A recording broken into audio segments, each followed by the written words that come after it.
अस्सलाम वालेकुम, कैसे हैं जी आप सब? उम्मीद है सब ठीक होंगे, खैर आफियत से होंगे अल्लाह ताला के फजल व करम से।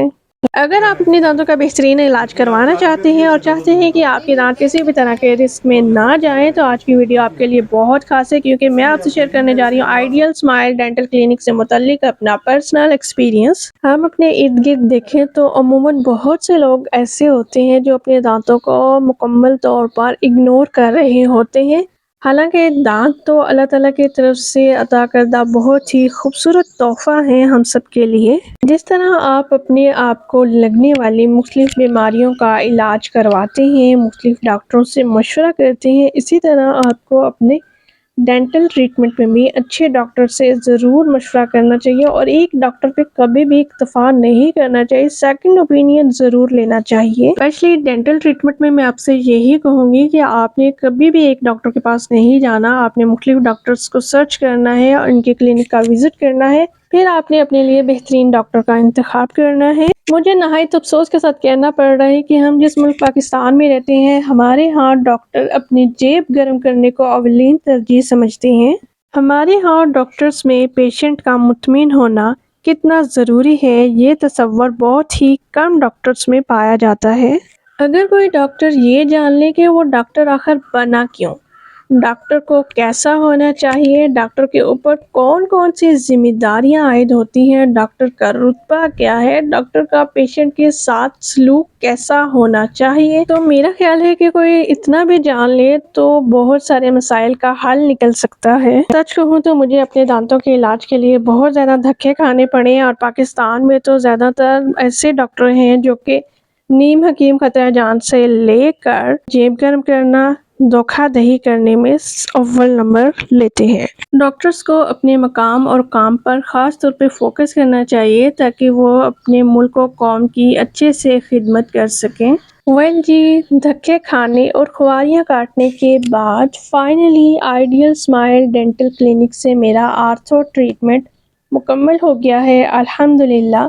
लेकिन यहाँ भी कुछ इश्यूज़ हैं जिनका मुझे सामना करना पड़ा है। यहाँ डॉक्टर जो टूल इस्तेमाल करते हैं, बज़ाहिर तो वो फर्स्ट टाइम पैकेट से ओपन किए जा रहे होते हैं, लेकिन वो इतने ज़्यादा हार्ड होते हैं कि ऐसे लगता है जैसे कि मैं आपको ये मिसाल दे सकती हूँ कि सीज़र काम करना छोड़ देती है, इस तरह से उनके टूल वर्क नहीं कर रहे होते थे। काफ़ी दफ़ा ऐसा हुआ है। ऐसा भी हुआ है ट्रीटमेंट के दौरान कि दांतों पे प्रेशर देते हुए जाने अनजाने में आँख भी बहुत ज़्यादा प्रेस हो जाती थी बाज़ दफ़ा, तो इससे ये डेंजरस हो सकता है पेशेंट के लिए। अच्छा, मैंने अपना ट्रीटमेंट करवाया है आइडियल स्माइल डेंटल क्लिनिक में डॉक्टर जुनैद साहब से।